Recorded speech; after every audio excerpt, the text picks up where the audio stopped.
And welcome to my channel. आज मैं calendar reasoning का एक पार्ट है, कैलेंडर रिलेटेड प्रॉब्लम, उसको मैं डिस्कस करने वाला हूँ। ये SBI PO IBPS RRB APSC UPSC CSAT में भी आता है। तो इसको समझने के लिए हमें कैलेंडर को अच्छे से समझना पड़ेगा। देखिए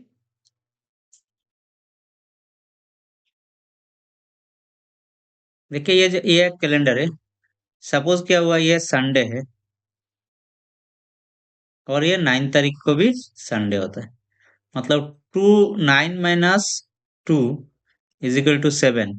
तो हर एक 7 डेज के बाद क्या होता है, सेम ऑन डे रिपीट होता है। जैसे 3 के बाद 10 तारीख को सेम डे होगा, 4 के बाद 11 तारीख को सेम डे होगा। मतलब ये 7 वाला जो है हमें की फैक्टर है इधर कैलेंडर वाला प्रॉब्लम में। ठीक है। तो इसमें क्या होता है, कैलेंडर वाला प्रॉब्लम में हमें क्या निकालना पड़ता है, ऑड डेज निकालना पड़ता है। तो ऑड डेज निकालने के लिए हम लोग क्या करेंगे, टोटल डेज को 7 से डिवाइड करेंगे। ठीक है। अभी देखिए, अभी और इधर देखिए, इधर क्या है, जनवरी 2022 का सैटरडे का सैटरडे को 1 तारीख। तो 2023 का क्या हुआ, 1 तारीख क्या हुआ, संडे हो गया। मतलब एक प्लस 1 डे इधर शिफ्ट हुआ है। तो ऐसा क्यों हुआ है, क्योंकि जनवरी 2022 से लेके 23 तक पूरा एक साल है। 1 तारीख से 1 तारीख लेकर, तो एक साल में कितना होता है, 365 डेज होता है। तो 365 डेज को हम लोग ये weekend total number of days in week से डिवाइड करेंगे। तो डिवाइड करने से क्या होगा, रिमाइंडर 1 बचेगा। तो ये रिमाइंडर 1 जो है ये ऑड डेज है। तो इसी कारण ये सैटरडे प्लस 1 डे तो संडे हुआ है। ठीक है, इतना क्लियर है। अभी हम लोग आगे देखेंगे ये वाला एग्जांपल। इसमें क्या है, 2024 क्या है, एक लीप ईयर है। तो लीप ईयर का कंसेप्ट अलग है। इसमें देखिए ये 1 तारीख क्या है, मंडे है। और 2025 का 1 तारीख क्या है, वेडनेसडे। तो ऐसा क्यों है, क्योंकि लीप ईयर में क्या होता है, लीप ईयर में फेब्रुवरी 29 डेज का होता है। तो एक डे बढ़ जाता है, 366 डेज होता है। तो उसको हम लोग अगर 7 से डिवाइड करेंगे तो क्या होगा, 2 निकलेगा रिमाइंडर। तो 2 ऑड डेज होगा। तो 2 ऑड डेज होगा, तो इसलिए Monday plus 2 odd days is equal to Wednesday. ऐसा हुआ है। ठीक है, इतना तक क्लियर है। हम लोग देखेंगे अभी कुछ बेसिक कॉन्सेप्ट्स जो अब मैंने अभी डिस्कस किया है वही है। ऑड डेज क्या है, ऑड डेज क्या है कि it is the reminder after giving dividing a month और ईयर डेज बाई 7। इधर बाई 7 होगा। फॉर एग्जाम्पल जनवरी 31 दिन का है, हम लोग 7 से डिवाइड करेंगे तो रिमाइंडर कितना बचेगा, 3। तो ऑड डेज कितना होगा, 3। सिमिलरली ऑर्डिनरी ईयर में क्या होगा, ऑड डेज 1 होगा और लिप ईयर में ऑड डेज 2 होगा। ठीक है। अभी ये वाला टेबल देख लीजिए, इसमें क्या होता है, जनवरी 3 ऑड डेज होगा, मार्च में 3। मतलब क्या है, जो जितने भी 31st मतलब 31 दिन का महीना है उसमें क्या होगा, 3 ऑड डेज होगा। और जितना भी 30 दिन का महीना है उसमें क्या होगा, 2 ऑड डेज होगा। और ये फेब्रुवरी वाला थोड़ा एक्सेप्शन है। ऑर्डिनरी ईयर में क्या होगा, फेब्रुवरी 28 डेज का होगा। 28 को अगर हम 7 से डिवाइड करेंगे तो रिमाइंडर 0 बचेगा। और लिप ईयर में क्या होगा, लिप ईयर में इधर क्या होगा, 7 से डिवाइड करेंगे तो 1 बचेगा। तो ये टेबल याद रखने से भी होगा, नहीं रखने से भी होगा। हम लोग इतना रख सकते हैं कि 31st वाला जितना मानते हैं उसका रिमाइंडर मतलब ऑड डेज 3 होगा। और 30 वाला जितना मानते हैं उसका ऑड डेज 1 होगा। और ऑर्डिनरी ईयर में फेब्रुवरी में 0 ऑड डेज होगा और लिप ईयर में 1 ऑड डेज होगा। तो ये कुछ बेसिक कॉन्सेप्ट है। मुद्दा ये है कि 7 से हमें डिवाइड करना पड़ेगा ऑड डेज निकालने के लिए। तो ये याद रखिएगा, ये 7 बहुत ही इंपॉर्टेंट नंबर है इधर कैलेंडर रिलेटेड प्रॉब्लम में। दूसरा, ये वाला चार्ट देख लीजिए, ये प्रॉब्लम में काम आएगा। इसमें क्या होता है, हम लोग कोडिंग कर लेते हैं। 0 ऑड डेज बचेगा तो मतलब Sunday, 1 related to Monday, 2 Tuesday, ऐसा करके 6 हमारा सैटरडे हो। ये वाला कॉन्सेप्ट देखिए, इसमें क्या आता है, नॉर्मली जो लिप ईयर होता है, ये वाला कॉन्सेप्ट ध्यान से देखिएगा। नॉर्मली जो लिप ईयर होता है हम लोग कैसे निकलते हैं? किसी भी ईयर को क्या करेंगे हम लोग? 4 से डिवाइड करेंगे। अगर रिमाइंडर 0 है तो ये लिप ईयर है। ठीक है। लेकिन ये जो सेंचुरी वाला फंडा है, इसमें कैसे, इसमें अलग है। फॉर एग्जाम्पल, ये हम लोग 100 वाला पकड़ लेते हैं। इसमें क्या है? 100 को 4 से डिवाइड करेंगे तो 25 निकलेगा, मतलब रिमाइंडर क्या होगा, बचेगा 0। तो इसके हिसाब से ये लिप ईयर होना चाहिए। लेकिन ऐसा नहीं है, ये लिप ईयर नहीं है। ठीक है। तो इस सेंचुरी वाला केस में हम लोग क्या देखेंगे? हम लोग 400 से डिवाइड करेंगे। ठीक है। अगर 400 से डिवाइड होकर रिमाइंडर 0 बचेगा तो वो वाला सेंचुरी क्या होगा? ऑड डेज 0 होगा। तो क्या होगा? 400, 800 सेंचुरी 0 ऑड डेज होगा। ये देखिए 0 ऑड डेज होगा। ठीक है। 400 सेंचुरी, 400 वाला डिवाइड जाएगा, रिमाइंडर 0 बचेगा तो 0 ऑड डेज होगा। ठीक है। सिमिलरली 1200 सेंचुरी, ये वाला भी 0 ऑड डेज होगा। 16 सेंचुरी, ये वाला भी 0 ऑड डेज होगा। 2000, ये वाला भी 0 ऑड डेज होगा। ठीक है। अभी इसमें 100 वाला सेंचुरी में 5 ऑड डेज कैसे निकला, इसका हम लोग देखेंगे अभी। कैसे निकला इसी, आ, 100, 100 से हम लोग, 100 को हम लोग 4 से डिवाइड करेंगे। 4 साल बाद बाद लीप ईयर आता है तो 4 से डिवाइड करेंगे। तो मतलब क्या होगा? 25 लीप ईयर होना चाहिए। ठीक है। और 75 ऑर्डिनरी ईयर होना चाहिए। ये 100 साल में क्या होगा? 25 लीप ईयर होगा। 25 क्यों? क्योंकि हम लोग 4 साल बाद बाद लीप ईयर आता है, तो 100 को हम लोग 4 से डिवाइड करेंगे तो क्या रिजल्ट आएगा? 25। तो 25 लीप ईयर होना चाहिए और 75 ऑर्डिनरी ईयर होना चाहिए। ठीक है। तो इसमें क्या होगा? सिंस ये 100 वाला लीप ईयर नहीं है, अभी हमने बताया कि 400 से डिवाइड होना चाहिए सेंचुरी वाला जो टर्म्स है। तो ये सवा साल क्या है? लीप ईयर नहीं है, मतलब लीप ईयर एक कम गया। तो लीप ईयर कितना बचा? 24। और इधर क्या होगा? ये जो नहीं है, लीप ईयर नहीं है, वो क्या ऑर्डिनरी ईयर है। तो इधर क्या होगा? 76। 76 प्लस 24, 100। 100 ईयर्स हो गया। तो इसमें क्या है? ये वाला 24 साल में, 24 साल में क्या होगा? लीप ईयर होने से क्या होता है? लीप ईयर होने से 2 ऑड डेज होता है। तो 24 साल में क्या होगा? 48 ऑड डेज होगा। 2 into 24, 2 into 24 is equal to 48 odd days. और ऑर्डिनरी ईयर में क्या होता है? एक साल होता है, एक ऑड डेज होता है। तो ये इधर क्या होगा? 76 ऑड डेज होगा। तो इस 4, 11, 11 एक 12, 124। तो 124 को हम लोग 7 से डिवाइड करेंगे।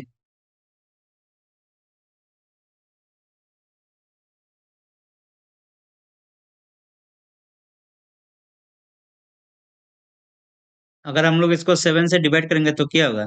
7 1 जा 7। ठीक है। 4 नीचे आ गया, 54 हो गया। 7 7 जा 49। तो रिमाइंडर कितना बचता है? 54 से 5, ये 5 डेज। तो 5 ऑड डेज। इतना क्लियर है?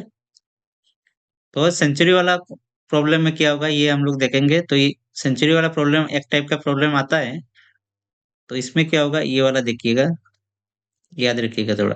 तो इसमें क्या याद रखना पड़ेगा? ये वाला निकाल भी सकते हैं और ऐसे भी याद रख सकते हैं। 100 का क्या होगा? 5 दिन। 200 का 3 दिन। 300 का 1 दिन। और 400 का 0 दिन। इसी इन चारों कॉन्सेप्ट को हम लोग आगे बढ़ाएंगे। 500 का क्या होगा? 400 प्लस 100, 500। तो 100 का 5 और 400 का 0, 5 डेज। 600 का क्या होगा? 200 प्लस 400। 200 का 3 डेज और 400 का 0। तो क्या होगा? 3। 700 क्या होगा? 300 प्लस 400। 400 क्या होगा? 0। 300 का होगा अपना 1। तो क्या होगा? इधर 1।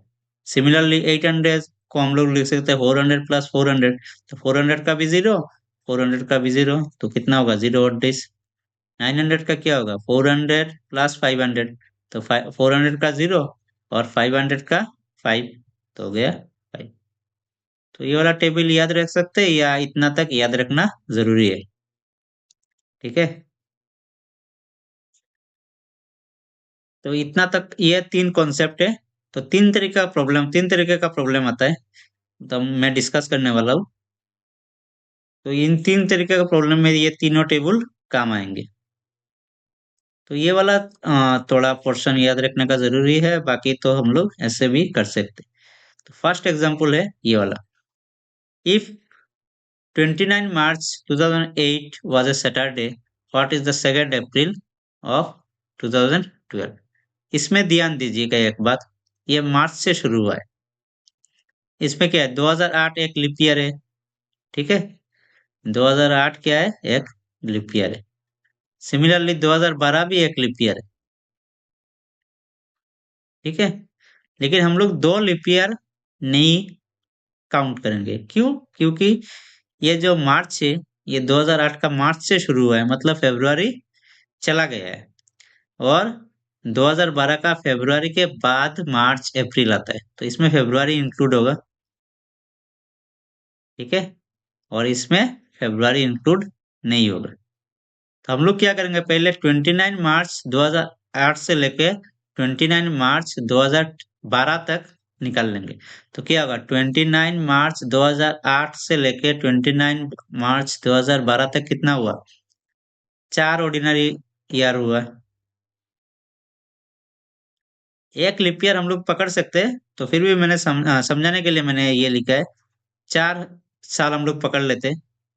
ठीक है, 29 मार्च 2008 से 29 मार्च 2012 तक कितना हुआ, 4 साल।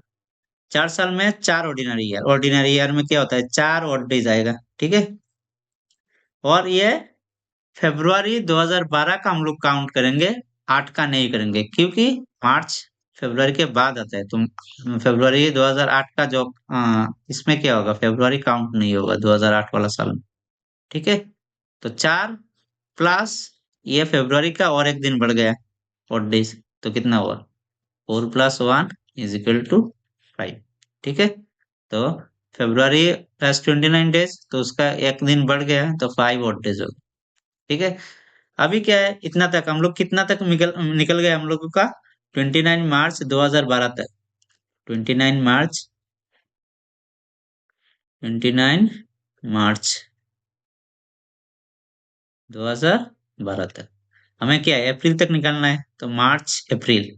तो मार्च 29 मार्च, मार्च कितने दिन का है, 31 दिन का। 29 मार्च तक हो गया, तो कितना होगा, 2 डेज इधर। ठीक है, और 1 अप्रैल और 2 अप्रैल और 2 दिन, 2+2 = 4 डेज हो गया इधर। ठीक है, और ये 4 और ये +5, 4+5 कितना हुआ, 9। ठीक है, अभी ये 9 जो है हम लोग 7 से डिवाइड करेंगे, तो कितना निकलेगा, 2 डेज निकलेगा। 2 डेज निकलेगा, तो वो 2 डेज निकलेगा, 2 डेज हम लोग प्लस करेंगे, तो कितना था, सैटरडे था। सैटरडे था, तो सैटरडे था, तो हम लोग सैटरडे का प्लस 2 दिन, सैटरडे संडे मंडे। तो ये सैटरडे था 29 मार्च को, और 2 दिन प्लस किया हम लोग, तो आंसर होगा मंडे। ठीक है, मैंने ये कैलेंडर भी दे दिया इधर, तो 2 अप्रैल क्या है, मंडे। ठीक है, इतना तक क्लियर है। हम लोग 29 मार्च से लेके 29 मार्च 2008 से लेके 29 मार्च 2012 तक 4 साल काउंट करेंगे, और 2012 का फरवरी का और एक दिन ऐड हो जाएगा, तो 5 और डेज निकलेगा। 29 हो गया, तो 29 मार्च का 2 दिन रह गया। मार्च 31 दिन का है, तो 31 - 29 = 2 डेज, और 1 अप्रैल 2 अप्रैल और 2 दिन, तो 2 2 4 दिन हो गए। तो 5 और डेज पहले निकला हुआ था, 5+4 = 9। 9 को हम लोग 7 से डिवाइड करेंगे, तो 2 और डेज निकलेगा। ठीक है, तो 2 और डेज निकलेगा, तो मतलब सैटरडे +2 संडे मंडे, रिजल्ट होगा मंडे। तो ये कैलेंडर भी देख लीजिएगा, सैटरडे क्या है, 29 मार्च क्या है, सैटरडे है, और 2 अप्रैल मंडे है। दूसरा इसी टाइप का ही एक प्रॉब्लम है। देखिए इसमें क्या है, 11 January 2008 was a Friday, then what was the 2 April 2012। इसमें ये वाला क्वेश्चन मैंने जानबूझ के दिया है, क्योंकि इसमें क्या होता है, फेब्रुवरी का भी, सॉरी, 2008 का भी फेब्रुवरी काउंट होगा, क्योंकि जनवरी से काउंट हो रहा है, तो फेब्रुवरी काउंट होगा। और 2 अप्रैल तक काउंट हो रहा है, मतलब इसका भी फेब्रुवरी काउंट होगा।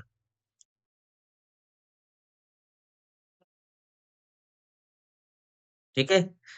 तो पहले पहले वाला प्रॉब्लम प्रॉब्लम की तरह हम लोग क्या करेंगे, 11 जनवरी 2008 से लेके 11 जनवरी 2012 तक निकलेंगे। सिमिलर पहले वाला ही क्वेश्चन की तरह क्या होगा, 4 ऑर्डिनरी डे होगा।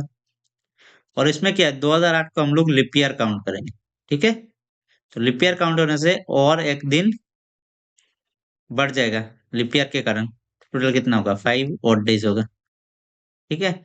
ये हमारा क्या निकला है, 11 जनवरी से लेके 11 जनवरी 2008 से लेके 11 जनवरी 2012 तक निकला है। मतलब हमारा अभी जनवरी का कितना बचा है, 20 दिन बच गया है। 31 माइनस 11, 20 दिन बच गए, प्लस फेब्रुवरी का 29, तो 29 होने से ऑड डेज एक होगा। ठीक है। प्लस मार्च का 31, मतलब पूरा 31 दिन, 31 दिन वाला मंथ में क्या होता है, 3 ऑड डेज होता है।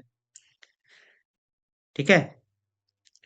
और मार्च के बाद क्या बचा है, 1 अप्रैल एंड 2 अप्रैल, और 2 दिन। ठीक है। तो क्या है हमारा पहला स्टेप क्या होगा, 11 जनवरी 2008 से लेकर 11 जनवरी 2012 तक 4 साल, प्लस 2008 का लिप ईयर। तो मतलब लिप ईयर में से और एक दिन बढ़ जाएगा, तो 4 ऑर्डिनरी डे और लिप ईयर के कारण और एक odd days, total 5 odd days. ठीक है। 5 ऑड डेज। अभी जो 11 जनवरी से लेकर 2 अप्रैल तक हमें निकालना है, 11 जनवरी से 2 अप्रैल तक जाना है। तो जाने से क्या होगा, 11 जनवरी के बाद कितना बचा है, जनवरी का 20 दिन बचता है, 31 दिन का जनवरी 20 दिन, प्लस फरवरी का क्या होगा, फरवरी का लिप ईयर है, 2012 भी लिप ईयर है, मतलब और एक ऑड डेज होगा। ठीक है। प्लस मार्च 31 दिन का है, तो 3 डेज ऑड डेज होगा। मार्च खत्म हो गया अभी, मार्च के बाद बचा 31 मार्च के बाद क्या बचता है, 1 अप्रैल एंड 2 अप्रैल, दो दो दिन, तो 2 दिन प्लस हुआ है। ठीक है। 20 दिन, एक दिन, 3 दिन, 2 दिन, 26, 26 plus divided by 7 is equal to 5 odd days. ठीक है। अभी ये 5 और ये 5 मिलके कितना हुआ, 10 ऑड डेज हो गए। 10 का हम लोग 7 से डिवाइड करेंगे, कितना होगा, 3 ऑड डेज। 3 ऑड डेज, तो फ्राइडे प्लस 3, फ्राइडे, सैटरडे हुआ, संडे हुआ, और मंडे हुआ, 3 दिन प्लस हुआ। ठीक है। आंसर होगा ये Monday, answer will be Monday. ये वाला कैलेंडर देख लीजिए, 11 जनवरी फ्राइडे है, और 2012 का 2 अप्रैल मंडे। ठीक है, इतना क्लियर है। अभी हम लोग दूसरा टाइप का प्रॉब्लम देखेंगे। इसमें क्या होता है कि एक दूसरा टाइप का प्रॉब्लम ये होता है कि एक डेट डेट दे देगा, ऐसे किसी भी ईयर का, और उसका डेयर निकालने के लिए बोलेगा। यह प्रॉब्लम देखने में इम्पॉसिबल लगता है, लेकिन इसका भी सोल्यूशन हो सकता है। तो इसके लिए हम लोग क्या करेंगे, ये 15 जुलाई 1936 को कुछ सेगमेंट में डिवाइड कर लेंगे। कैसे सेगमेंट में, पहले सेंचुरीज में डिवाइड करेंगे, फिर ईयर में, फिर मंथ में। ठीक है। तो पहले हम लोग इसको 1600 सेंचुरी ले सकते हैं। इसके इसको 1700 प्लस 200 भी लिख सकते हैं, 1800 प्लस 100 लिख सकते हैं, लेकिन ऐसा नहीं लिखेंगे, क्योंकि हमें पता है कि 16 सेंचुरी का, सॉरी 16 सेंचुरी का क्या होगा, ऑड डेज क्या होगा, 0 होगा, क्योंकि 400 से डिवाइड होता है। ठीक है, इसलिए हम लोग 1600 लिखेंगे। ठीक है। प्लस 300 ईयर्स, प्लस 35 ईयर्स 1936 से पहले वाला। ठीक है। 1901 से लेके 1935 लेके 35 ईयर्स, प्लस होगा क्या, ये फर्स्ट 1936 का 1 जनवरी से लेके 1 जन से लेके 15 जुलाई तक और एक सेगमेंट होगा। ठीक है, इतना क्लियर है। पहले हम लोग क्या करेंगे, ये 1936 को चार सेगमेंट में डिवाइड करेंगे। 1600 लेंगे क्योंकि 1700 प्लस 200 ऐसा नहीं लेंगे, 1800 प्लस 100 ऐसे भी नहीं लेंगे। ये लेने से हमारा आसानी होगा क्योंकि 1600 का हमें पता है कि ऑड डेज 0 है, इसका ऑड डेज 0 होगा। 300 ईयर्स, 16 प्लस 300 1900 प्लस 35 ईयर्स, ये 1901 से लेकर 1935 तक। और फिर लास्ट में होगा 1 जनवरी से लेके 15 जुलाई तक 1936 का। ठीक है, तो क्या होगा, 1600 का 0 ऑड डेज होगा क्योंकि 400 से डिवाइड होता है, ये 0 ऑड डेज होगा। 300 का हमें पता है 1 ऑड डेज होता है। ये ये जो चार्ट है, ये जो चार्ट है, 300 का 1, 200 का 3, 100 का 5, ये तीनों याद रखिएगा, ये तीनों से हो जाएगा काम। 100 का 100 का 5, 200 का 3, 300 का 1।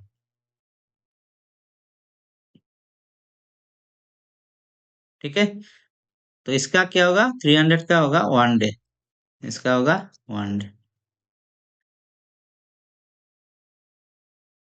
और 1901 से लेकर 1935 तक कितना होगा, 35 ईयर्स। 35 को हम लोग 9 से, सॉरी 4 से डिवाइड करेंगे तो कितना निकलेगा, 8, और रिमाइंडर 3 बचेगा। ये 4 से डिवाइड इसलिए करेंगे क्योंकि लिप ईयर हमें निकालना है, कितना लिप ईयर है, इन 35 सालों में कितना लिप ईयर होगा। इन 35 सालों में 8 लिप ईयर्स होगा। ठीक है, और 27 27 ऑर्डिनरी ईयर होगा, ये ऑर्डिनरी होगा। ठीक है, ordinary year 27 plus 8 leap year is equal to 35 years. तो 27 ऑर्डिनरी ईयर का क्या होगा, 27 odd days, 27 odd days plus ये 8 लिप ईयर का क्या होगा, 8 इंटू 2, 8 इंटू 2 मतलब 16 odd days. 27 plus 16 is equal to 43। 43 को हम लोग 7 से डिवाइड करेंगे, क्या निकलेगा, 1 ऑड डेज निकलेगा। तो हमें और एक ऑड डेज मिला है। ठीक है, अभी तक कितना है मिला है, 2 ऑड डेज मिला है, 2। अभी लास्ट बचा है, लास्ट सेक्शन 1936 का 1 जनवरी से लेके 15 जुलाई तक। तो जनवरी से 1 जनवरी से लेके 15 जुलाई तक, तो कितना होल मंथ कितना मिला है, जनवरी मिला है। जनवरी का 3 ऑड डेज होगा, 31 31 दिनों का है इसलिए 3 होगा। ठीक है,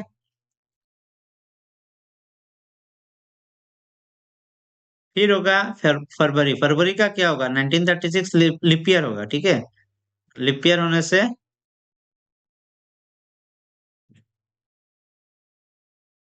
ये 1936 लिप ईयर है, लिप ईयर होने से क्या होगा, और एक फरवरी का और एक ऑड डेज होगा। ठीक है, फिर हमारा क्या बचता है, मार्च। मार्च का 31 दिन का है तो 3 ऑड डेज होगा। मार्च के बाद अप्रैल। अप्रैल 30 दिन का है तो 2 ऑड डेज होगा। अप्रैल में 31 दिन का है, 3 ऑड डेज होगा। फिर में जून। जून 30 दिन का है तो 2 ऑड डेज होगा। जून तक हो गया। और जुलाई 1 से लेके 15 तक 15 दिन, टोटल हुआ 29 डेज। 29 को हम लोग 7 से डिवाइड करेंगे तो क्या होगा, 1 ऑड डेज निकलेगा। ठीक है, तो कितना ऑड डेज निकला, ये पहले 2 निकला हुआ था और फिर 1 ऑड डेज, मतलब 3 ऑड डेज मिला है हमें। तो 3 ऑड डेज मिला है। 3 ऑड डेज हमारा क्या कोड है, 0 का संडे, 0 का संडे, 1 का मंडे, 2 का ट्यूसडे और 3 का वेडनेसडे। तो क्या रिजल्ट क्या होगा, वेडनेसडे। तो आंसर विल बी वेडनेसडे। तो ये 1936 का कैलेंडर है और ये हमारा 15 तारीख वेडनेसडे। ये थोड़ा टफ क्वेश्चन है। और नेक्स्ट क्वेश्चन दिखने में कठिन है लेकिन ऐसे आसान है। which year in the future will have the same calendar exactly 2009। तो दो इसका फॉर्मूला ये है कि जितना भी ईयर में 0 ऑड डेज होगा या 7 का मल्टीपुल मतलब 7, 14, 21, हाँ उसके बाद 28 ऐसा ऑड डेज होगा, उसी ईयर में क्या होगा, सेम कैलेंडर होगा। तो हमें क्या करना पड़ेगा इसका, 2009, 2009 बोला है तो 2009 से शुरू करेंगे हम। 2009 में क्या होगा, ऑर्डिनरी ईयर है तो 1 ऑड डेज होगा। 2010 भी ऑर्डिनरी वन ईयर है तो 1 ऑड डेज होगा। 2011 ऑर्डिनरी ईयर है, 1 ऑड डेज होगा। 2012 लिप ईयर है तो 2 ऑड डेज होगा। 2013 ऑर्डिनरी ईयर है, 1 ऑड डेज होगा। 2014 ऑर्डिनरी ईयर है, 1 ऑड डेज होगा। तो हमें 7 तक जाना है। तो 1, 2, 3, 4, 5, 5 और 2, 7, 7 ऑड डेज मिल गया। 2000 से मतलब 2015 में क्या होगा, 2009 की तरह कैलेंडर होगा।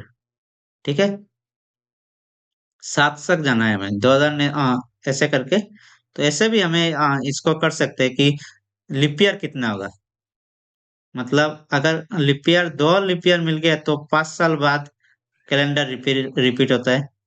ठीक है, आफ्टर 5 इयर्स। अगर 2 लिप ईयर होगा, अगर एक लिप ईयर है तो हमें 6 साल लगेगा। लिप ईयर एक है तो 6 साल, 6 इयर्स के बाद रिपीट होगा। इसमें क्या है, एक ही लिप ईयर है 2012, तो इसके कारण ये 6 साल लग गया। 2009 से लेके 6 साल बाद 15 में कैलेंडर सेम। ठीक है, तो इसका ये याद रखिएगा, if the total number of odd days between any years is 0 और मल्टीपुल ऑफ 7, तब क्या होगा, कैलेंडर रिपीट करेगा। तो ये याद रखिएगा, ऐसे भी कर सकते हैं हम लोग, ये वाला याद रखे। हम लोग काउंट करेंगे 2009 के बाद, 9 के बाद कितने तक लिप ईयर आता है, 12 में लिप ईयर आ रहा है, मतलब इसमें 6 साल लिखेगा। अगर ऐसा होता कि 2008 से शुरू होता, तो 2008 से के बाद 2013 में सेम कैलेंडर हो जाएगा, क्योंकि 2008 का 2 दिन और 2012 का भी 2 दिन।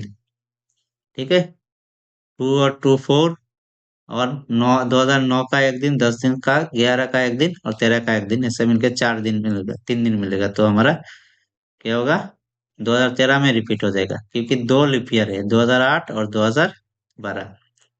ठीक है, तो कम से कम 5 साल होना पड़ेगा रिपीट होने के लिए, और ज्यादा से ज्यादा 6 साल के बाद रिपीट हो जाता है कैलेंडर। तो आज के इतना ही आज के लिए। Thank you for watching, kindly subscribe my channel. Your like and share will encourage me to do more videos. Thank you.